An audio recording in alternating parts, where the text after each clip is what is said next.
ಪಾಪ ಇವತ್ತು ಹೇಳ್ಕೊಂಡಿದ್ದಾರೆ, ದೇವೇಗೌಡರ ಹೆಸರನ್ನು ತೆಗೆದಿದ್ದಾರೆ.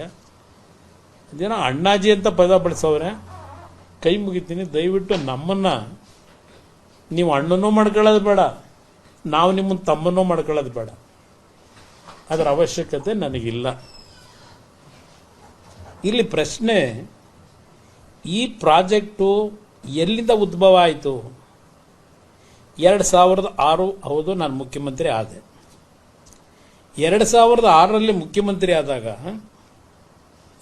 ಅದೇನೋ ಎಂ.ಬಿ. ಪಾಟೀಲ್ ಬೇರೆ ಪಾಪ ತೋರಿಸ್ತಾ ಇದ್ರು. ಎಂ.ಬಿ. ಪಾಟೀಲ್ರು ಏನು ನಮ್ಮ ರಾಜ್ಯದಲ್ಲಿ ಇಂಡಸ್ಟ್ರಿ ಮಿನಿಸ್ಟರ್ ಆಗಿ ಏನು ಪಾಪ ಅತ್ಯಂತ ಪಾರದರ್ಶಕವಾಗಿ ಇಂಡಸ್ಟ್ರಿ ಮಿನಿಸ್ಟರ್ ಆಗಿ ಲ್ಯಾಂಡನ್ನು ಅಲಾಟ್ ಮಾಡೋದಕ್ಕೆ ಯಾರನ್ನು ನೇಮಕ ಮಾಡ್ಕೊಂಡವ್ರೆ? ನಾನು ಕಾಣದೇ ಇರೋದ? ನಾನು ಆ ಥರ ಯಾರನ್ನು ಏಜೆಂಟ್ ಇಟ್ಕೊಂಡಿರಲಿಲ್ಲ ನನ್ನ ಜೀವನದಲ್ಲಿ, ಇಟ್ಕೊಂಡು ಇರಲಿಲ್ಲ, ಇಟ್ಕೊಳ್ಳೋದು ಇಲ್ಲ, ಅದರ ಅವಶ್ಯಕತೆಯೂ ಇಲ್ಲ ನಮಗೆ. ಈ ಪ್ರಾಜೆಕ್ಟ್ ಶುರು ಮಾಡಿದಾಗ ಬೆಂಗಳೂರು ನಗರದಲ್ಲಿ ಇದ್ದಂಥ ಒಂದು ಒತ್ತಡಗಳು ಪಾಪ ಹೇಳಿದ್ದಾರೆ. ಕೃಷ್ಣ ಅವರ ಹೆಸರು, ವೀರಪ್ಪ ಮೊಯ್ಲಿ ಹೆಸರು, ಇವರೇ ಅದಿಂಥದ್ದು ಏರ್ಪೋರ್ಟ್ ಇಂದು ಭೂಮಿ ಅಕ್ವೈರ್ ಮಾಡಿ ದುಡ್ಡು ಕೊಟ್ರಂತ 6 ಲಕ್ಷ ಇದೆಲ್ಲ ಹೇಳ್ಕೊಂಡಿದ್ದಾರೆ. ಪಾಪ ಹಳೆದನ್ನೆಲ್ಲ ನೆನೆಸ್ಕೊಂಡಿದ್ದಾರೆ.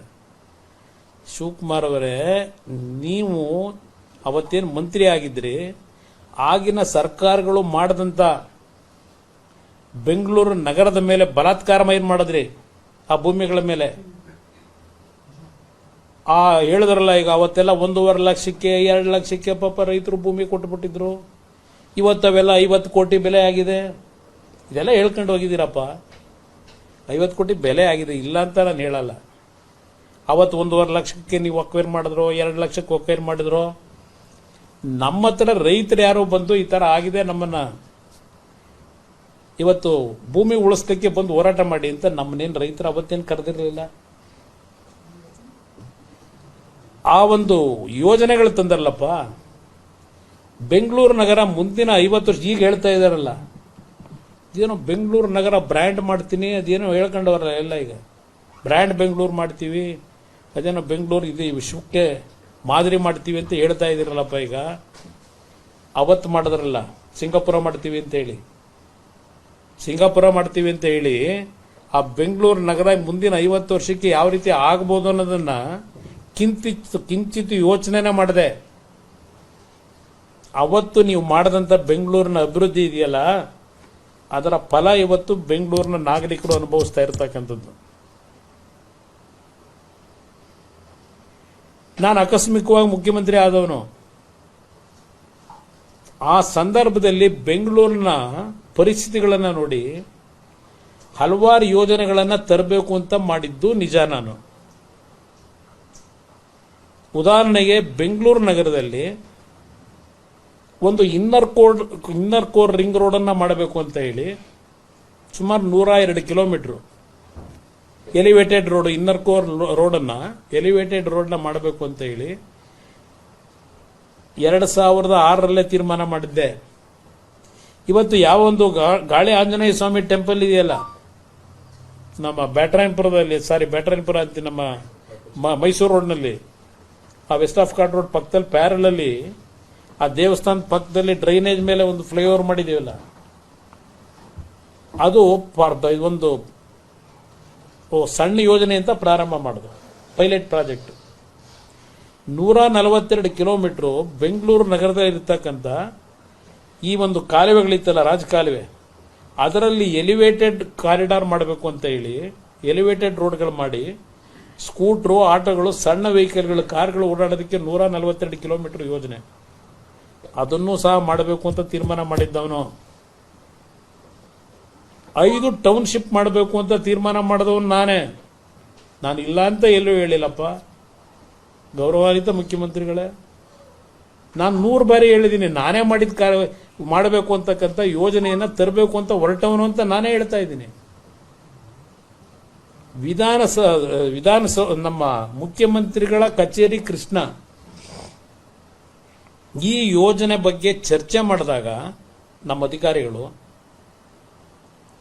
ಬಿಡದಿ ಭಾಗದ ರೈತರುಗಳು, ಮುಖಂಡರುಗಳು, ಎಲ್ಲಾ ಪಕ್ಷದವರನ್ನು ಕರೆದು 3 ಸಭೆ ಮಾಡಿದ್ದೀನಿ. ಆ 3 ಸಭೆನಲ್ಲಿ ಜನಗಳು ಕೊಟ್ಟಂತ ಅಭಿಪ್ರಾಯಗಳು, ಹೆಣ್ಣುಮಕ್ಕಳು ಸಹ ಬಂದಿದ್ರು ಆ ಸಂದರ್ಭದಲ್ಲಿ. ಅದೆಲ್ಲ ಇನ್ನೂ ಕೆಲವರು ಬದುಕಿದ್ದಾರೆ. ಅವತ್ತು ಏನೇನು ನಡೆದಿದೆ ಘಟನೆ ಅನ್ನೋದು ನಾನಿಲ್ಲಿ ಈಗ ಕತೆ ಕಟ್ಟಬೇಕಾಗಿಲ್ಲ. ಇದೆಲ್ಲ ನಡೆದಿರ್ತಕ್ಕಂಥದ್ದು, ಬದುಕಿದ್ದಾರೆ. ಆ ಸಂದರ್ಭದಲ್ಲಿ ಯಾವೊಂದು ಕೇಂದ್ರ ಸರ್ಕಾರ SEZ ಒಂದು ಆಕ್ಟ್ ಅನ್ನು ತಂದರು 2005. ಎಲ್ಲ ರಾಜ್ಯದ ಮುಖ್ಯಮಂತ್ರಿಗಳಿಗೆ, ಮುಖ್ಯ ಕಾರ್ಯದರ್ಶಿಗಳಿಗೆ ಪತ್ರ ಬರೀತಾರೆ ಕೇಂದ್ರ ಸರ್ಕಾರ. ಅವತ್ತು ಮನಮೋಹನ್ ಸಿಂಗ್ ಪ್ರೈಮ್ ಮಿನಿಸ್ಟರು ಪತ್ರ ಬರೆದು SEZ ಜಾರಿಗೆ ತರಲಿಕ್ಕೆ ಇನ್ನು 2 ತಿಂಗಳಲ್ಲಿ ನಿಮ್ಮ ಪ್ರಸ್ತಾವನೆಗಳನ್ನು ಕೊಡಬೇಕು ಅಂತ ಹೇಳಿ ಇಡೀ ದೇಶದ ಎಲ್ಲಾ ರಾಜ್ಯದ ಮುಖ್ಯಮಂತ್ರಿಗಳಿಗೆ ಪತ್ರ ಬರೆದರು, ಮುಖ್ಯಮಂತ್ರಿಗಳ ಮುಖ್ಯ ಕಾರ್ಯದರ್ಶಿಗಳಿಗೆ. ಅದರ ಹಿನ್ನೆಲೆಯಲ್ಲಿ ಕೆಲವು ಅಧಿಕಾರಿಗಳು ಸಭೆಗಳು ಮಾಡಿದ ನಿಜ, ನನ್ನ ಅಧ್ಯಕ್ಷತೆಯಲ್ಲಿ ಸಭೆಗಳು ನಡೆದಿದೆ. ಅದೆಲ್ಲ ಡಾಕ್ಯುಮೆಂಟ್ ಇರ್ತದೆ, ಅದೆಲ್ಲ ಸಭೆಗಳಾಗಿರ್ತಕ್ಕಂಥದ್ದು. ಆ ಸಂದರ್ಭದಲ್ಲಿ 5 ಟೌನ್ಶಿಪ್ ಮಾಡ್ತಕ್ಕಂಥದ್ದು ಒಂದು ಚರ್ಚೆಗಳಿಗೆ ಬಂತು, ಚರ್ಚೆ ಹಂತದಲ್ಲಿ ಇತ್ತು. ಆ 5 ಟೌನ್ಶಿಪ್ಗಳಲ್ಲಿ ಒಂದು ಪೈಲಟ್ ಪ್ರಾಜೆಕ್ಟ್ ಅನ್ನ ಬಿಡದಿ ಹತ್ರ ಮಾಡಬೇಕು ಅಂತಕ್ಕಂಥ ಒಂದು ತೀರ್ಮಾನಗಳನ್ನ ಅಧಿಕಾರಿಗಳ ಮಟ್ಟದಲ್ಲಿ ಏನು ಚರ್ಚೆಗಳಾಗಿದ್ವು, ಅದರ ಮೇಲೆ ನಾನು ನಮ್ಮ ಮುಖ್ಯಮಂತ್ರಿ ಕಚೇರಿಗೆ ನನಗೆ ಮತ ಕೊಟ್ಟಂತ ಜನರನ್ನ ಕರೆದಿದ್ದು. ನಾನು ಜನಗಳನ್ನು ಏಕಾಏಕಿ ಎತ್ತು ಹೊರಗಾಕಬೇಕು ಅಂತ ಮಾಡಿದಂಥ ಕಾರ್ಯಕ್ರಮ ಅಲ್ಲಪ್ಪ. 3 ಬಾರಿ ಮೀಟಿಂಗ್ ಮಾಡಿದ್ದೀನಿ.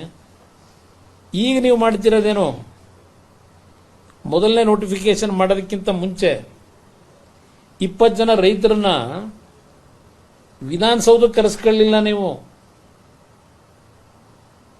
ನೀವು ಕರೆಸ್ಕೊಂಡಿದ್ದೆಲ್ಲಿಗೆ? ಸರ್ಕಾರದಲ್ಲಿ ಸುಳ್ಳು ದಾಖಲೆಗಳನ್ನು ಸೃಷ್ಟಿ ಮಾಡಿ ಕಟ್ಟಿದಿರಲ್ಲಪ್ಪ. ಒಂದು ನ್ಯಾಷನಲ್ ಎಂತ ಸ್ಕೂಲ್, ಅದು ನ್ಯಾಷನಲ್ ಪಬ್ಲಿಕ್ ಸ್ಕೂಲು. ಏನು ಪಾಪ ಜನಕ್ಕೆ ಚಾರಿಟಿ ಎಜುಕೇಶನ್ ಕೊಡ್ತಾ ಇರೋದು, ಅಲ್ಲಿ ಫ್ರೀ ಎಜುಕೇಶನ್ ಕೊಡ್ತಾವ್ರೆ. ಸರ್ಕಾರಿ ದಾಖಲೆಗಳನ್ನು ತಿದ್ದಿ ಇದನ್ನ ಕದ್ದು ಅವನ್ನೆಲ್ಲ ದಾಖಲೆ ಮಿಸ್ಸಿಂಗು ಅಂತ ಹೇಳಿ ಒಬ್ಬ ರಿಟೈರ್ಡ್ ಅಧಿಕಾರಿ ಒಂದು 100 ಬಾರಿ ನನ್ನ ಹತ್ರ ಬಂದ್ರು. ಪಾಪ ಬೀದಿ ತಗೊಂಡು ನಿಲ್ಸಿದಾರಲ್ಲಪ್ಪ. ಆ ಕೆಲಸ ನಾನು ಬಿಡದಿ ರೈತರು ಮಾಡಕ್ ಹೊರಟಿರ್ಲಿಲ್ಲ. ಹೇಳಕ್ ಚರಿತ್ರೆ ಬಹಳ ಇದಾವೆ. ಇಲ್ಲಿ ಪ್ರಶ್ನೆ ಆ ರೈತರುಗಳದ್ದು ಒಂದು ಭಾಗ. ನಂತರ ಯಾತಕ್ಕೆ ಎಚ್ ಕೆ ಪಾಟೀಲ್ ನನ್ನ ಜೊತೆಲಿ ಕೂರಿಸ್ಕೊಳ್ಳಿಲ್ಲ? ಇವತ್ತು ಎಂ ಬಿ ಪಾಟೀಲ್ ಕೂರಿಸ್ಕೊಂಡಿದ್ದೀರಿ. ಎಂ ಬಿ ಪಾಟೀಲ್ದು ಗೊತ್ತು ನಮಗೆ. ಎಂ ಬಿ ಪಾಟೀಲ್ ಅಲ್ಲ ಸತ್ಯಶೋಧನಾ ಸಮಿತಿಯಲ್ಲಿ ಇದ್ದಿದ್ದು. ಅವತ್ತು ಸತ್ಯಶೋಧನಾ ಸಮಿತಿ ಚೇರ್ಮನ್ ನಿಮ್ಮ ಎಚ್ ಕೆ ಪಾಟೀಲ್ರು. ಎಲ್ಲಿದೆ ಆ ರಿಪೋರ್ಟು ಸತ್ಯಶೋಧನಾ ಸಮಿತಿದು? ಇಡೀ ಜನಗಳ ಮುಂದೆ. ಅದರ ಹಿನ್ನೆಲೆಯಲ್ಲಿ ವಿಧಾನಸಭೆಯಲ್ಲಿ ಚರ್ಚೆ ಆಯ್ತಲ್ಲಪ್ಪ. ಸಭೆಯಲ್ಲಿ ನೀನು ಭಾಗವಹಿಸಿದ್ದಲ್ಲಪ್ಪ. ನೀವು ಭಾಗವಹಿಸಿ ಏನೇನು ಚರ್ಚೆ ಮಾಡಿದ್ರಿ? ಶಿವಕುಮಾರು, ಸಿದ್ದರಾಮಯ್ಯ, ಮಲ್ಲಿಕಾರ್ಜುನ್ ಖರ್ಗೆ, ಧರ್ಮಸಿಂಗು, ಶ್ರೀರಾಮರೆಡ್ಡಿ, ಮಾಧುಸ್ವಾಮಿ, ಜಯಪ್ರಕಾಶ್ ನಾರಾಯಣ್, ಹೇಳ್ತಾ ಹೋಗಬಲ್ಲ ಹೆಸರುಗಳನ್ನ. ಯಾರ್ಯಾರು ಚರ್ಚೆಯಲ್ಲಿ ಭಾಗವಹಿಸಿದ್ರು, ಏನೇನು ಚರ್ಚೆಗಳಾಯ್ತು ಹೇಳಿದ್ರಲ್ಲಪ್ಪ ನೀವು ಅವತ್ತು ಸಭೆಯಲ್ಲಿ, ವಿಧಾನಸಭೆಯಲ್ಲಿ ಅಧಿವೇಶನದಲ್ಲಿ ಹೇಳಿದ್ರಿ. ಕೇವಲ ಅದು ಸ್ವಾತಂತ್ರ್ಯ ಬಂದಂತ ಸಂದರ್ಭದಲ್ಲಿ ಮುಖ್ಯಮಂತ್ರಿ ಆದಂತ KC ರೆಡ್ಡಿ ಅವರ ಕಾಲದಿಂದ ಧರ್ಮಸಿಂಗ್ ಕಾಲದವರೆಗೆ ನಾವು ಕೇವಲ 18,000 ಎಕರೆ ಅಕ್ವೈರ್ ಮಾಡಿದ್ದು ಭೂಮಿನ. ಈ ಸರ್ಕಾರ ಬಂದು ಬಿಜೆಪಿ JDS ನ ಸರ್ಕಾರ 18 ತಿಂಗಳಿಗೆ 1,60,000 ಎಕರೆ ಭೂಮಿ ನೋಟಿಫಿಕೇಶನ್ ಮಾಡಕ್ ಕೊಟ್ಬಿಟ್ಟವ್ರೆ. ಇದೆಲ್ಲ ಭಾಷಣ ಮಾಡಿದಿರಲ್ಲಪ್ಪ. ಅದೆಂತದೋ ಇಷ್ಟೊಂದು ಕಂತು ಇಟ್ಕೊಂಡಿದ್ರಲ್ಲ, ಚೀಟಿಗಳು ತೆಗೆದು ಆ ಕಡೆ ಈ ಕಡೆ. ಪಾಪ ನೋಡ್ತಾ ಇದ್ದೆ ನಿಮ್ಮ ಪರದಾಟನ. ನಿಮ್ಮ ಮುಖದಲ್ಲಿ ಆ ಪಾಪ ಪ್ರಜ್ಞೆ ಅನ್ನೋದು ತುಳುಕ್ತಾ ಇತ್ತು ಆ ಟಿವಿಲಿ ನೋಡಿದ್ರೆ. ನಾನು ಯಾಕೆಂದರೆ ಬೆಳಗ್ಗೆ ಕ್ಯಾಬಿನೆಟ್ ಮೀಟಿಂಗ್ ಇತ್ತು, ಕ್ಯಾಬಿನೆಟ್ ಮೀಟಿಂಗ್ ಮುಗಿಸ್ಕೊಂಡು ಬಂದೆ. ನನ್ನ ಕ್ಷೇತ್ರದ ಒಂದು 25-30 ಜನ ಲೀಡರ್ಗಳು ಬಂದಿದ್ರು, ಅವ್ರ ಜೊತೆ ಊಟ ಮಾಡ್ತಾ ಕೂತಿದ್ದೆ. ಆಗಿಲ್ಲ ಯಾರ ಬಂದು ತೋರಿಸಿದ್ರು. ಅದರಿಂದ ನಿಮ್ಮನ್ನೀಗ ಅಬ್ರಪ್ಟಾಗಿ ಕರೆದೆ ಈಗ ಅಷ್ಟೇ, ಚರ್ಚೆ ಮಾಡೋಣ, ಅದು ಬರೀ ಒಂದು ಸೈಡ್ ಹೋಗಬಾರ್ದು ಸುದ್ದಿ ಅಂತ.